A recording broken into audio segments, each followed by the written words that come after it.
Israeli हमलों के नतीजे में गजा एक बार फिर से इंसानी अलमिया का शिकार हो चुका है, जहां न सिर्फ हजारों अफराद शहीद हो चुके हैं बल्कि बच्चों पर भी इस जंग के असरात सबसे ज्यादा तबाहकुन हैं।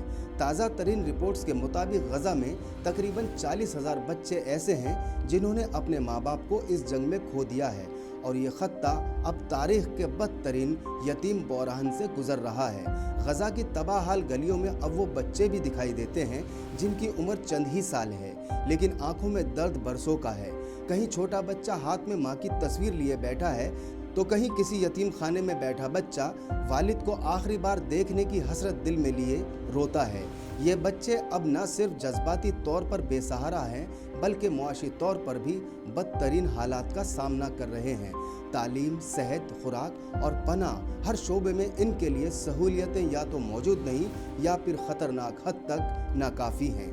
आलमी बिरादरी ने इस बहरान पर शदीद तशवीश का इजहार किया है। अक़वाम मुत्तहिदा के बच्चों के इदारे यूनिसेफ ने गजा में यतीम होने वाले बच्चों की मदद के लिए हंगामी फंडिंग अपील की है, जबकि कई बैनुल अक़वामी NGOs मुतासरीन बच्चों के लिए नफ्सियाती और जिस्मानी इमदाद फराहम करने में मसरूफ़ हैं। ये अलमिया सिर्फ गजा का नहीं बल्कि पूरी इंसानियत के लिए एक सवालिया निशान है।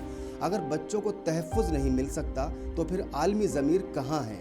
कब तक मासूम बच्चों के सरों से वालिदैन का साया छिनता रहेगा? कब तक दुनिया खामोश तमाशाई बनी रहेगी?